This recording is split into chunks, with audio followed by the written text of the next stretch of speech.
Alright, hello everyone. We're going to get started if everyone wants to make their way to their seats. Thank you all so much for coming out. This is such an amazing crowd. We're really excited for tonight. Welcome, welcome. Again, thank you all so much for joining us tonight. My name is Amali, and I'm the events director here at Books Are Magic. We are so excited to have Kimberly Parsons and Chloé Cooper Jones with us tonight to celebrate the launch of their debut novel, War of the Universe. But before we get officially started, I just have a few logistics to point out for how tonight's event is going to go. First up, we will be doing a hand-raised audience Q&A towards the end of the discussion, so please start thinking of questions to ask and hold on to them. After the talk tonight, Kim will be around to sign and personalize your books at the alcove next to where you checked in. We'll let you know where and when to start lining up for that. And lastly, if you're joining us virtually on the YouTube live stream, we would love to encourage you to buy a copy of We Were the Universe online using the link in the live stream description. Okay, now let's get into this. This book is so special. I could really talk about it for so long, but I'm going to try to keep it concise. Following a young mother in the throes of coping with the death of her sister, the chaos of parenthood, and the drama of her best friend and her hoarder mother, this debut novel is a true gift. A perfectly crafted, trippy, funny, dreamlike, and nightmarish delight that devastates and fulfills. It's books like these that really make me so grateful to be a sister, to be a lover, and to be a reader.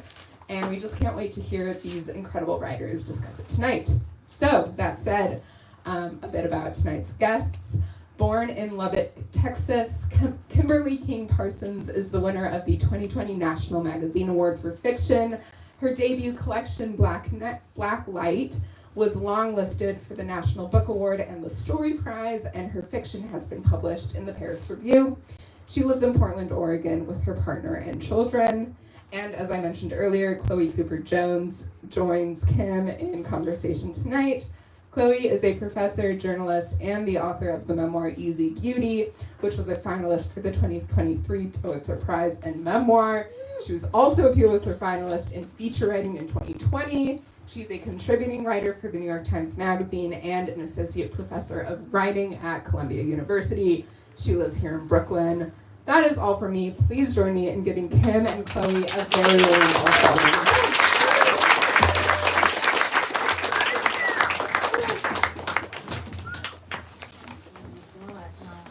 This is the wrong side. I sleep on that side of the bed. Do you want to switch? No. We'll do it this way. Cool. Thank you so much for that beautiful introduction. I'm so happy to be here tonight. Also, my agent and my editor and my publicist are here, and I'm so happy to be here in Brooklyn with all of you. And Chloé, I'm so excited to talk to you. I can't wait. I'm so excited. I think you're going to read for us first, though, right? I am. I'm just going to do a tight five, and I really just want to talk with Chloé. But also, I've been doing some tour stops with a lot of family. And like my mother was there, my mother-in-law was there different nights, my children. And so I've had to read a real PG-13 version of this mostly. And so I'm excited tonight to get into the psychedelics a little bit. So we're going to read a little selection. All you need to know for this is that the narrator and protagonist, Kit, is about to go on a trip with her friend Pete to Montana. And this is the day before. She's giving her daughter Gilda a bath. I think that's it. So, here we go. I am vigilant from my perch on the closed toilet lid. Well, vigilant-ish. Instead of paying the overdue electric bill or using the meditation app Jad made me download, I read DMT message boards on my phone while Gilda is in the bath. This is the psychedelic the young people are doing these days. Or maybe they've been doing it forever, only I've just heard of it. It's a naturally occurring compound, a so-called spirit molecule that's already present in the body. When taken at high doses, it triggers a 10-minute trip that feels like 12 hours. This sounds like my kind of party. Self-transforming fractal elves come around to speak in cogs and wheels instead of words, plus soothing plasticine sounds, like your head is inside bubble wrap, but nice. impossible colors, talking to the dead, etc. I've come to think of DMT like it's a tropical vacation or skydiving, something for the bucket list. All the insight with none of the headache. Lose your shit, melt into a silver pool of self, and then, bam, sober, back home with your kid and a soft, fleeting dream. The ideal psychedelic for a busy mom. How much do you love me? Gilda asks from the tub. All the way to the top, I say, imagining the look on her face tomorrow when she realizes I'm not here. I'd rather do DMT than go to Montana. For me, psychedelics have always been beneficial, therapeutic, and I'm referring to fully obliterative macro doses, not these barely feel it micro tinctures people blab about on public radio. Before Gilda, I used to text the word spaceship to a kid named Lloyd. He'd meet me at the donut place, and I'd leave with a glassine envelope, soft paper squares tucked inside. Dropping acid was this magnificent clearing, a long white hand swiping layers of chalk from the blackboard of my brain. I could do it and come back clean, focused. Psychedelics squash shame and guilt, help you make sense of things that make no sense. A trip is a story with a clear beginning, middle, and end, a narrative that unfolds perfectly, a plot tailored for you, telling you exactly what you need to hear. I worry I'll never have an internal supernova again because I'll never be in the right mindset until Gilda is what, grown? Away at some future hypothetical sleepaway camp? Even then, the stakes are too high. She's ruined my fun with her unconditional love. Nobody wants an LSD mom. Nobody wants to be the LSD mom. Could I take LSD to get over my fear of taking LSD? During the trip, could I make peace with my multitudes, come down confident that a mother does not have to fit a specific set of criteria to be good? Then, could I take LSD again later, for real? It'll never happen. Jad would never approve. He truly believes the present moment is a gift, that the desire for chemical escapism is a sign of maladjustment. Isn't that taking the easy way out? He once asked me, leaving your body like that? Oh man, I didn't say. Is it ever? For Jad, drugs are remnants of youth, like video games or skateboarding. He checks out library books about meditation for me. He bought me a gift certificate for a float tank, a sweet, useless gesture we couldn't afford. Hanging out in that dark vat didn't work, like bobbing in a warm, wet coffin. I felt nothing, not even fear, and I'm very claustrophobic. I don't love elevators, and once when I was a kid, my sister had to cut me out of a too small turtleneck. They don't tell you that the tank people dissolve tons of salt in the water to make you float, that any tiny cut or scrape gets irritated. You think you know your body, whether it has cuts or scrapes, but you don't really know until you're in that faux cosmic soup. Hangnails on every finger, chapped lips, weird genitals stinging. All the parts we do daily tiny damage to, never noticing. The tiled walls force Gilda's happy voice into echo. In the many, many DMT testimonials I've read on message boards, users reach a point in the telling that defies description, a kind of narrative black hole. There are no words, but some try anyway. Protected enclosure, they say. Rapturous containment. In the tub, Gilda does that thing I hate, where she shifts from front to back, rocking and sloshing, making a household tidal wave. It's time to fish her out. I drain the tub and towel her off. I'm buttoning her into her pajamas when I realize she somehow managed to keep her head totally dry. Her face is dirty, her hair is sticky and sweaty. Oh well. The sun is still up, but I'm angling to shut down the show. A sudden, ecstatic sense of possibility comes over me. The sooner it's tomorrow, the sooner I'll be with Pete, out of town, free. I pull the blackout shades, close the curtains. One thing you can do as a parent is manipulate time. Kids trust you to tell them when a day is over, and sometimes that has nothing to do with the sun. Never mind if the birds are still singing, if there are teenagers throwing frisbees in the cul-de-sac. I worry that my influence in Gilda's sphere as her mother is massive. Our spheres are almost entirely our mother's doing, for better or worse. Dinner time, I say, but it isn't. Thank you.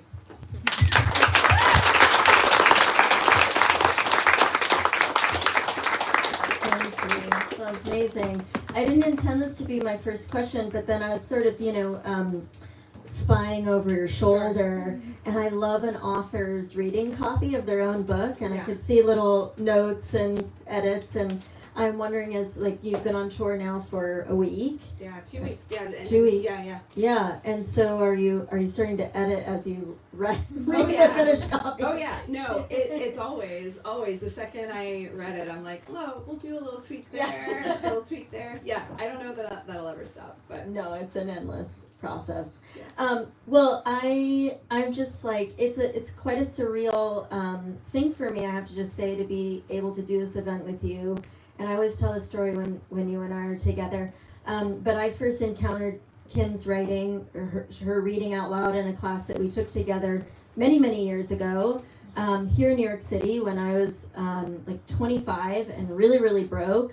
And I had come to the city to do this writing class, and Kim was, this striking, brilliant, beautiful, queen of this class, and I was this sweaty Kansan, so scared and didn't know anyone and had no money, and I halfway through this class I said, I can't do this. I'm gonna leave New York.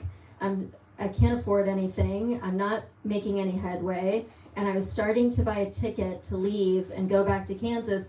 And right as I was buying this plane ticket, I got an email from Kim, who I didn't know her at all. She had not talked to me at all. And she was like, I'm having a birthday party. Do you want to come? And I was like, I'll take this as a sign from the universe. And I stayed, and I came to that party, and then we really became friends, and you introduced me to people. And then I'm still here. I don't know if that's going to happen. I'm still here. And then you did my book event in Portland, and so this is such an honor.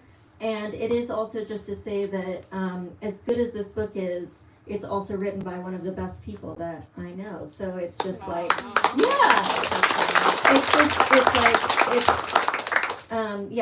I'm very honored to be here with you. This book, I was so struck. And I want to ask you this as sort of a way for you to talk about the book for anybody who might be on the live stream or anyone here who hasn't read it yet and doesn't know it yet. One of the things I was so struck by is the sort of tonal variety of this book, in the sense that it is a book that is ostensibly about grief. But your approach to grief through this book tonally, on the sentence level, but also just conceptually, I think, incorporates so many different aspects of what grief can be. And so the book is both very, very nuanced in its look at how it thinks about grief, but it's also hysterically funny. It's very horny. Yeah. It's psychedelic. It's a love story about motherhood as well, and a very complicated love story about motherhood, and yet always sort of explores all of these things as a way to come back and look at maybe corners of grief that other books I don't think are searching as widely and as seriously as this one. I've really never read anything that looks at grief from all of these different tonal angles. And so I wonder if you could just talk about how you were thinking about those different levels and how they really serve the sort of story of this book. Sure, thank you. First of all, I love you so much, and you're my hero, and I love your work, and I feel so lucky that I'm so glad you came to my party. Yeah. I wanted to write a book that dealt with grief, but I'm always really focused on voice and creating characters, and so, someone who is sort of funny and self-deprecating and horny, they grieve funny and they grieve horny, and I wanted to try to come up with a way that you could sort of contain both of those things at once. And Kit says that grief is like a toothache. It's this intense issue that is personal and non-transferable. I can be sitting next to you and you can say I have a horrible toothache, and I could be like, yeah, that sucks, I'm so sorry. But there's no way I can ever understand, but it's something that you carry with you everywhere. But it's still going to get the filter of all of those things that make Kit who she is, which is that she is funny and she is horny, and she's also really looking for a quick fix in the moment to distract her. And so her daughter Gilda is 3, almost 4, and there's nothing like a newborn to distract you from your problems because you're just so busy caretaking. But now Gilda's starting to get a little bit of independence, and Kit is realizing that all the things she's been kind of keeping at bay are starting to creep back in. And so she's reaching for really quick fixes like porn and fantasies about people in the neighborhood, or just really, she's letting that tug of nostalgia really have its way with her. So. Yeah, and I think also something that strikes me in relation to grief specifically in this book is the way that grief sort of warps time, and I think that's something that's extremely relatable to anybody who has really grieved.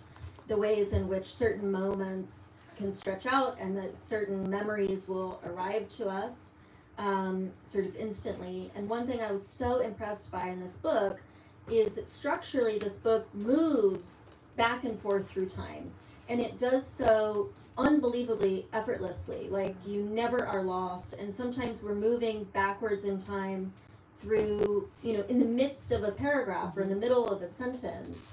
And I think that the way that feels as a reader is the way that like grief feels, which is that Julie, the sister, is always there. She's always present. And I wonder if you could talk a little bit about that choice to, because it is a really ambitious structural choice to move the narration so fluidly back and forth in time. If you could talk about that choice, like from a, just like content, like the content of the text, but then also how you did it craft-wise as a writer, and made sure to sort of always keep the reader's experience in mind while sort of taking that ambitious risk. So I think there was a point in time where I wanted this book to all be in the present tense.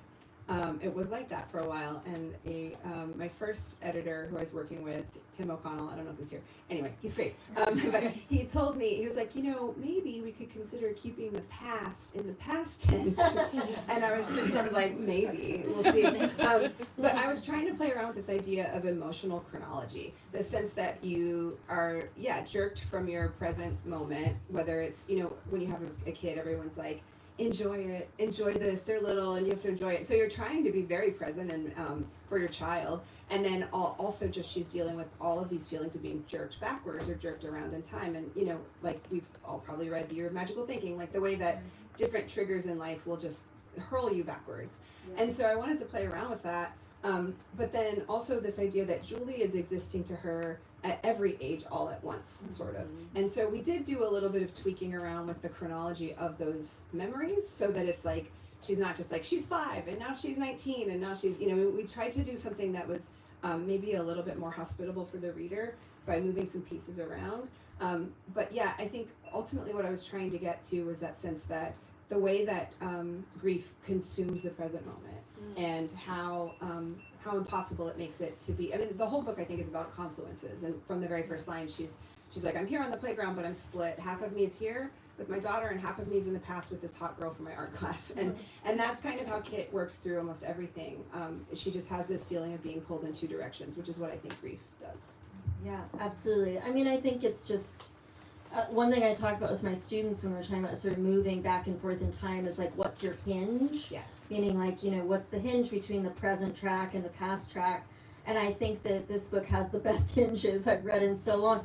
And it would be, and I think there's certain moments that feel so true to the experience of grief. One is just the feeling of seeing somebody everywhere. And there's several passages in which Julie appears in just like a sound, or the way somebody's dog, or the way that, and I think that, those moments were just like incredibly well executed. And so were you thinking about very specifically with this movement, like trying to bury those hinges in like in the mundane, in the particular, never in these big sort of crashing moments, but keeping them all in like, the specificity of daily life? Yeah, I think that there's always the fear of flashbacks done wrong, right? Which can be, I don't know, often when there's like a trigger for the flashback and then I'm like, no, keep me here now. Like I tend to resist it. When you feel that you're being manipulated in that way, for me anyway, my instinct is to distrust the author, not the narrator, but the author.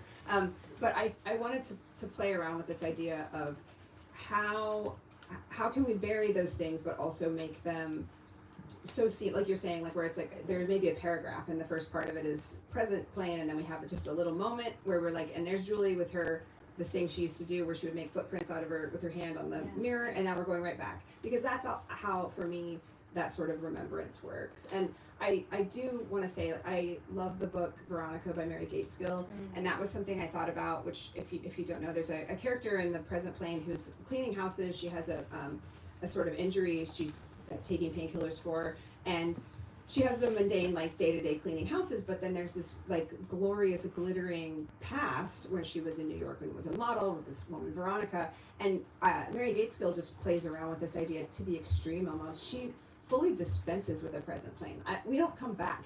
We go back and we stay back, which is also I think a really interesting way to do flashback. But I just was trying to figure out ways to take a convention that we're all pretty familiar with and try to tilt it a little bit. Yeah, it's so masterfully done.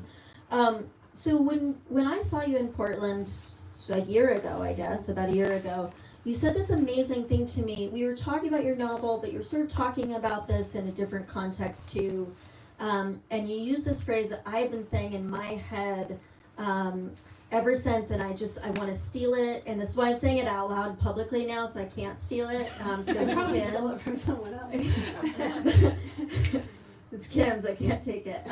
Or I will anyway. I don't know. It's yours. But it was this concept of being a surrender addict. Oh yeah. And when I was reading this book, I couldn't help but think about these two sort of major modes of processing grief. There's Kit, and then there's also her mother, who's also Julie's mother. And when I think of the mother, I think of acquisition, and that's a word that's used in a particular way toward the end of the book. And then I think a little bit, and I wonder if maybe you feel like I'm off base, I wonder if you talk about it. Kit feels a little bit like she's a surrender addict, or that she's looking for surrender, or that she had been a surrender addict in the past, but now because she also has her daughter, has Gilda, and has a husband, has to sort of figure out how to ride that wave of not being a surrender addict. And so I want, if you could talk about sort of those twin themes in the book of the mother and acquisition, and a sort of desire to, surrender or be subsumed by something else. Yeah, I think of it as being like a surrender kid, like where you're just like, well, let's see what happens. What happens if I put my foot in the spoke of my bicycle once just to see, going down a hill, just to see what might happen.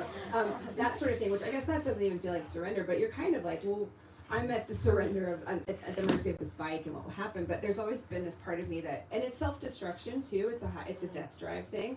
But having a baby really takes your ability to self-destruct off the table. And I think Kit's sort of struggling with that. But she also she says she likes to be dragged about in her life. She wants somebody else to pick the movie, pick the restaurant, and her husband says that's a form of control. And she's like, it's true. But there is this sense of if you let other people make the decisions, then you get to free up your mind. But also she has that curiosity of like, well, what if I do get in this car with this person? Or what if we go, let's just see where this night takes us. And I think she's playing around with that. And meanwhile, her mother is holding on to things, to items. And so also her mother's way of dealing with grief is sort of out there where everyone can see. That's like the humiliation. But shame is inside. And so Kit's the one with the shame, and her mother's the one that's sort of humiliating herself with both of the ways that they're grieving, the sort of different ways. The mother's become a hoarder at this point and has sort of kept everything that not only relates to the daughter, but just everything in the house, because she just can't bear the thought of letting something go. I mean, this book is also very much about motherhood. Yeah. And I think that the daughter character, Gilda, who's very young in the book, how is she? She's about 3. 4? She's almost 4, yeah. Yeah. So 4-year-old. And, there's lots of books about motherhood, and there's lots of books that have kids in them. But I don't know, I can't really think of a book in which, especially such a young character, is so fully rendered. Gilda is a very specific child with like a very specific personality that says all these great things and does all these great things and has these desires. and is also watching her mother and Kit survive grief, and sort of the ways in which the two are mirrors for each other, I thought was really amazing. And so I wonder if you could talk a little bit about building that character of Gilda, especially the dialogue. Did you steal any from kids? Yeah. Like 98% of it is just things my kids say, honestly. I have a little note on my phone that just says things my kids say, and so anytime they would say something strange, sometimes you tweak it to make the sonics work in a sentence, but for the most part, it's just, the thing that I love the most about being a mom is the way that the whole world has been remade for me because of the way that my kids experience the world. And an example I like to use is my son Lev became really obsessed with blood banks. He was like, "You mean there's a whole building full of blood?" And I'm like, yeah, I mean that's true. But just the sort of tilted way that they see things. And so I definitely pull things out of their mouths. And I have two sons, and Gilda's like a conglomerate, and then with a little bit of pure fiction mixed in.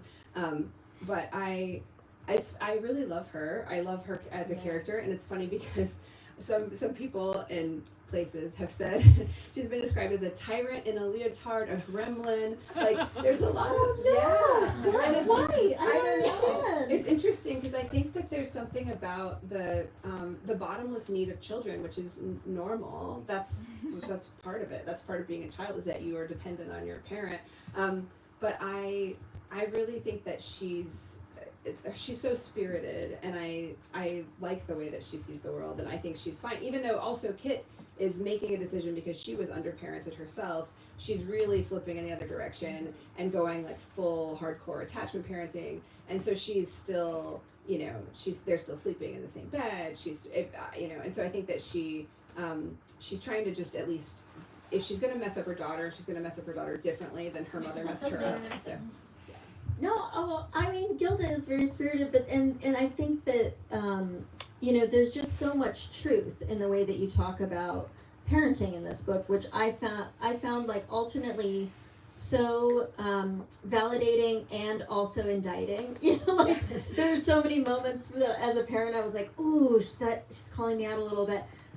One in particular was I had never thought about this, and then I was like, oh, this is so true, and like does not reflect well on me as a person, is talking about how when somebody else's child has a fit, it's such a gift to all the other parents that have their kids, because it gives you a moment to look at your child, my child's right here, and go like, look at what a look at what a good job I'm doing with my child who's being so calm.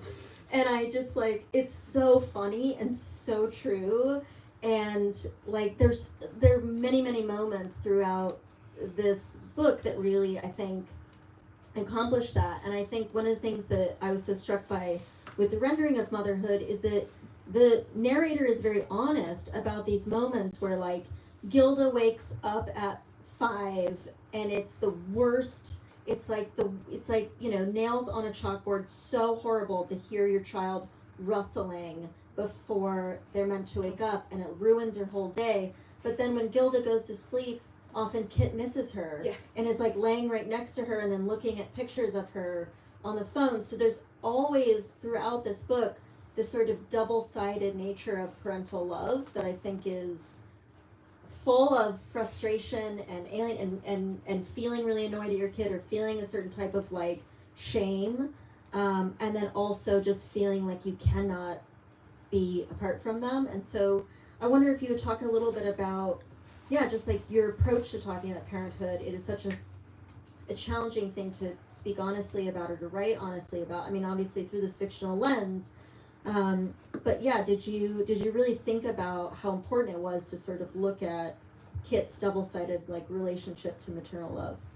Yeah, and of course it's fiction, but also I just remember distinctly trying to get my son Julian to sleep, and he just would not sleep, and it was taking so long, and you're doing like the bouncy thing and you're walking around, and finally when he fell asleep, like 10 minutes later, I was like, oh, I kind of miss him. Like I want to wake him up. And I was looking at pictures of him that I'd taken that day, and that weird sensation of both wanting to be alone with your thoughts, but also feeling that when you are alone or when you're apart. She goes on this trip with her friend, and she's like, I can't believe that I get to be in this bed all by myself. And then like within seconds, she's like, I miss her, the way she like weaves her toes into my toes. Like they're just, they're connected in that way. And I think that for me, the experience of, one thing is when you have a baby, people expect you to sort of sublimate your entire personality and become a caretaker. And for Kit, she's young, and so she doesn't feel confident, even though I don't know how confident any new mom feels. I feel like we're made to feel like we're doing something wrong most of the time. But she in particular feels that she's maybe, dropping the ball in different ways, and so she's trying her hardest. But I wanted to, we're very deep in her interiority, so we're able to hear everything that she thinks, even those things that maybe you're not supposed to say, like, go to sleep, like, but I think she's always kind of struggling with how to both be really present in the way that her mother was not, but also how to grieve, because we don't allow mothers time to think, let alone to grieve. Yeah, and it also, this book really looks at like the public nature of parenthood and the public nature of grief. And I think one of my favorite examples of that is there's several scenes on a playground, and early in the book, the narrator is talking about how whenever you're saying something to your child on the playground, you're actually saying it to the other parents. So it's like if my son was running and harassing some child or something, harassing Randall's child, I would go, no, but really I'm saying it to the other parent. And there's so many incredible, Kit always says like, no thank you, ma'am, which now I want to start using. And so there's kind of throughout this book, we are so deep in Kit's interiority, but there's also this constant awareness in Kit that she's being watched, that she's being maybe judged, especially by the people who love her the most, and then this sort of bouncing back to the past. So I think of it as like Kit sort of bouncing against like almost like the sort of fishbowl of the public present, and then also being launched deeper and deeper into her interiority. That's beautifully put. Yeah. Oh, great. Yeah. Well, I think she's also trying to figure out her place in the hierarchy of her neighborhood, because she is younger than most of the parents. She meets this like hot older mom in the very early pages of the book, who she kind of becomes obsessed with. But she's also got this thing for this bad dad. He's bad because he lets his kid pee on the grass and pet tied up dogs. But also he's just bad. He's bad. And also kind of basic, but you don't find that out later. But she's trying to figure out what her role is in this neighborhood. There's also a little bit of performative class stuff happening, because she's come from a background that was an impoverished background, and now she buys her iced coffee every day, and she calls it her middle class lie. It's just, she's not middle class, like they're not, but she's also chosen to stay at home because she wants to be present in this way, and money is tight. But she talks about how her landlord pays for water, and that there's like no better feeling than like a load in the washer. Like she's just like the idea of where she is fitting in class-wise in this sort of well-to-do Dallas suburb, or at least like an upper middle class Dallas suburb, but also within the hierarchy of the parents. And she calls it the theater of parenthood. Yeah. So we're almost at the point where we have to turn it over to questions, but I wanted to get in kind of a nerdy craft thing. Okay. Before we do. So one of the things that I have a couple of my students here from Columbia, and one of the things that I have talked about in our classes is that descriptions have an opportunity to do a lot of layers of work.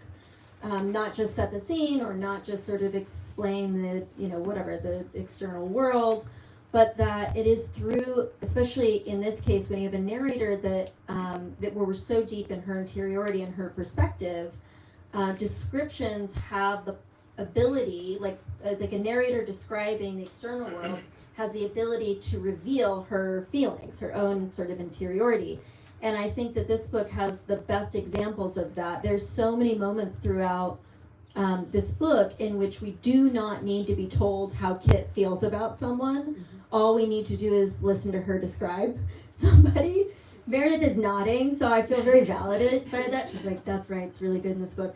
But just really early on in the book, we were with Kit and Gilda at the playground, and like, you know, that mom that you don't want to talk to shows up, who in this book is named Nancy. We all have a Nancy in our life.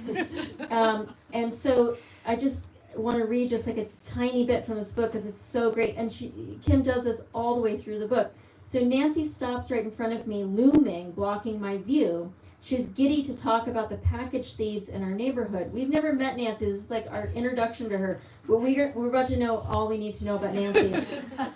Out of control, she says, shaking her head. They go right behind the delivery guys. They stalk the trucks. She pulls a tube of cream from her fat diaper bag, some cloying floral, and gums up her hands with it. I mean, I just think that's one of the best descriptions I've ever read because it does so many layers of work. I mean, sonically, it's incredible. There's so much like poetry in this. But I mean, if I really want to express contempt for someone, saying that they gum up their hands with their lotion it's just so good, Kim. And so my question is just how do you do that? Or more articulately, was that really important to you because this is something that is so deeply worked into the interiority of Kit that it's like you want to make sure we're really, I don't know, like seeing everything through the lens of her feelings and her thoughts, and yeah, everything comes through. Like she's not just gonna say she puts on her lotion. Yeah, she has an opinion about every action, but also I as judgmental as she is of some of these people, like Nancy, she doesn't like for sure. She also builds people up in ways that are undeserved. Yeah. So it's like this goddess is sitting next to me, and when she likes someone, and then when she doesn't, it's like, oh, this bitch is going up her hands or whatever. But she flips back and forth because she. The thing that I love the most is in a novel where the main character, whether it's true or not, believes that they are the shittiest character in the book, and we the reader might know that they're actually not so bad, or that they're trying and failing, but the character themselves is like, for them their worth is below every other character. But in that moment with Nancy, I think she allows herself these little. She's trying to make it fun too, because she's just sitting there so bored. And anybody who has a baby or a dog knows you're in the dog park and you're like, the only thing that we have in common is a dog. And it's just that feeling of trying to be social, but also, Nancy brings in like the wooden toys that the kids beat each other with later. Like there's different parenting styles, but she also really wanted at one point to be friends with Nancy, and it never happened. And so I think she's carrying some of this stuff because she's really trying to connect with people.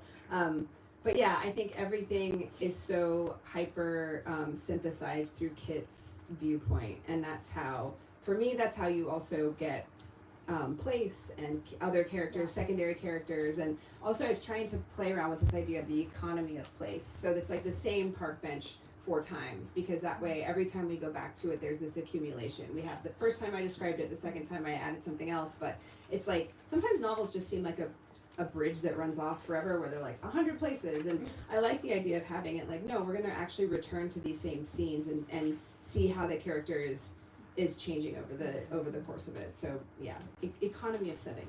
Yeah, I love that. You said a lot of things I'm going to steal. Economy of setting.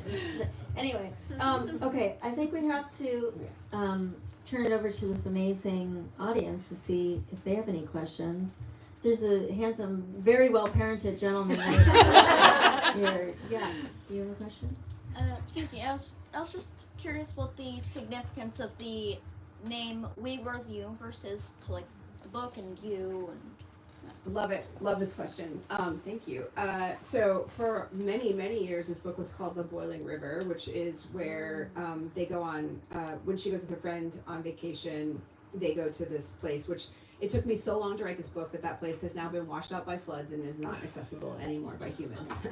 But in 2022, it got washed out. But I called it that for many years the boring river. Am I right? No, it sounded a little bit like a climate change book. I think it just didn't quite capture the sort of like shimmery psychedelic properties, and something also it didn't capture that collective. And in the book they talk about being in a band, and they're like, should it be we are the universe, you are the universe, and my lovely agent Meredith was like, what if we said we were the universe, and we were on a Zoom call together, and we all got really excited because it captured that longing, and especially when you think about the book as a whole, and it's Julie and Kit, but it's also Kit and Gilda, and just that sense of longing. And so for it's weird to change the title of a book after you've been calling it one thing for so long, and I at first was like, there's no way I'll ever be able to call it this new title, but then really quickly it seems just perfect for me, and I'm so happy that we did that. Yeah, it's a great title and a great cover. And Kim's nails match. Oh yeah. Yeah.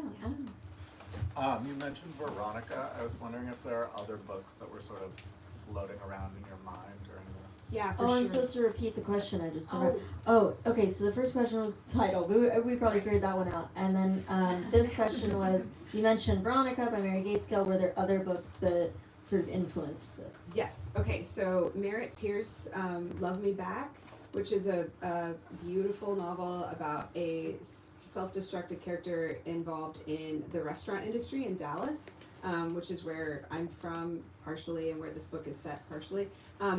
And the way that she writes about sex and death drive, and also that character has a baby as well, which is like a sort of small part of that book because she's very much compartmentalized her life, but it's beautifully written. And then also Miriam Tave's "All My Puny Sorrows," which is the funniest book that you will read about the absolute saddest subject ever. Just so smart and alive. And again, both of those books, we're deeply immersed in someone's interior. But yeah, both of those, and there's probably some others, but yeah, thanks. Yeah. What's your relationship to the book while you were writing it? Like positive, negative.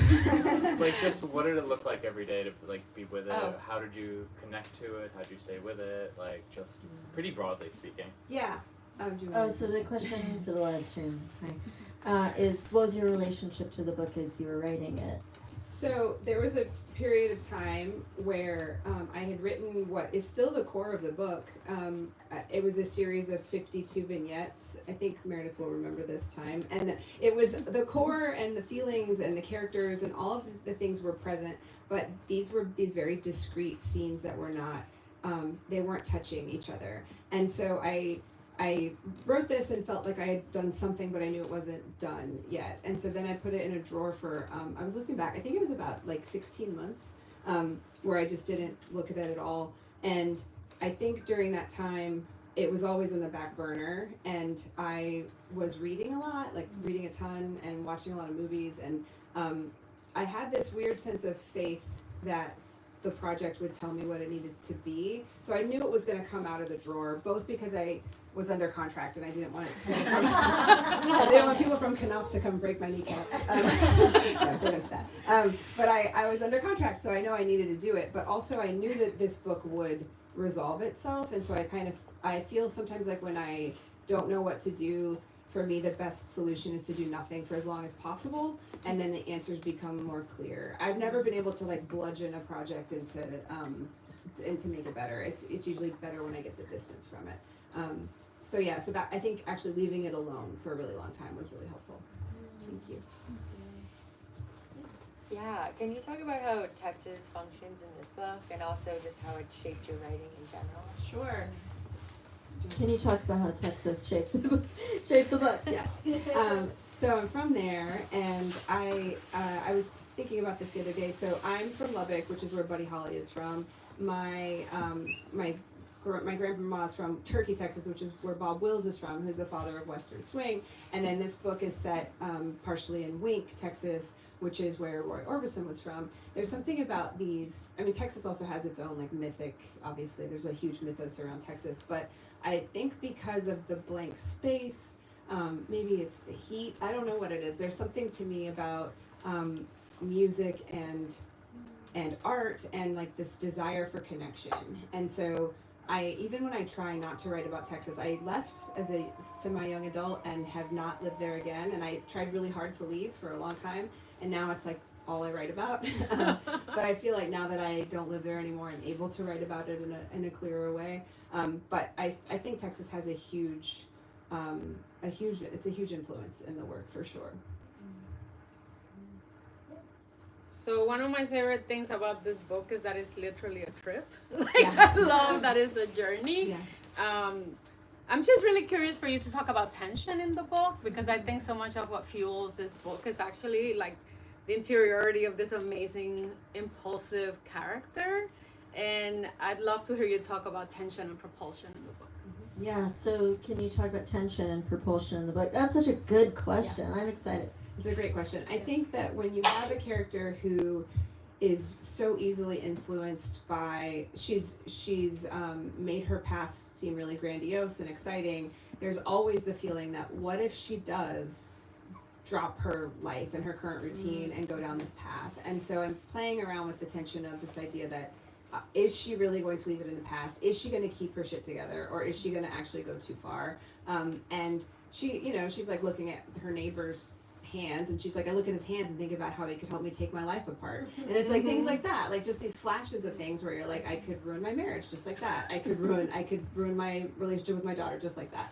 And I think there's a tension for that. Although I think that comes a point, I hope, where we realize like she's not going to do that. She's in it for the long haul. But I liked playing around with the idea of that. Just this tension that maybe she's going to take things a little bit too far. Everything stays really, as she says, like fenced off in her pervert mind. But there's always just the threat of like, what if it does spill out into the world? Thank you.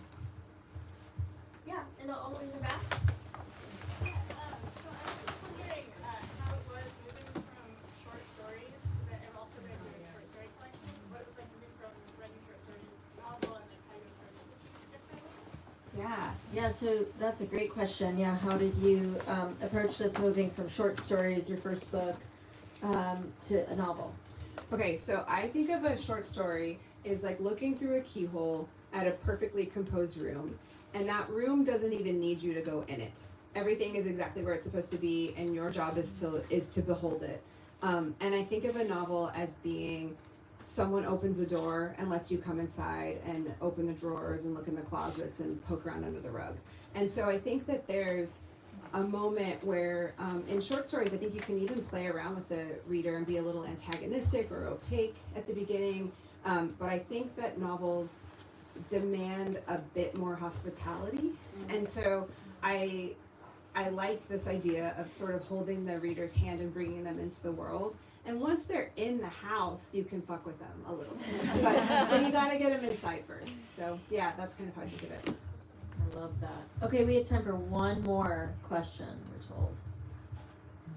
Last question. Pressure's on. Yeah. This is kind of a follow-up to that question, but the characters in this novel are just so real and so tangible, and so I'm curious because, you spent so much more time with them, versus your characters in your short story collection. What has it been like, moving on and leaving them, behind in this novel? You spent so much time with your characters, what's it like leaving them behind? That's a great question. I love that question. I did feel, without like ruining the book, there's a moment where Kit has to make a decision about leaving something behind.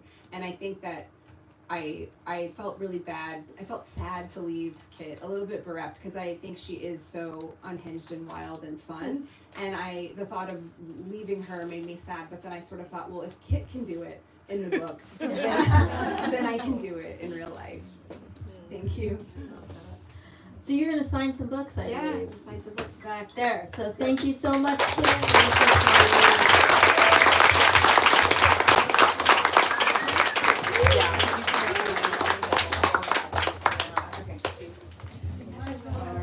Yes, thank you again so much for coming. Just a few final reminders before we wrap up so you all know what's going on. If you are still with us on the live stream, you can grab a copy by clicking the link in the description. For those of you that still need one, we have plenty of additional books at the register, along with Chloe's memoir, Easy Beauty, and Kim's story collection. She's going to be signing right where my coworker's hand is raised, right where my coworker's pointing. So please make sure that you grab all of your personal belongings, line up, and you'll get your book signed.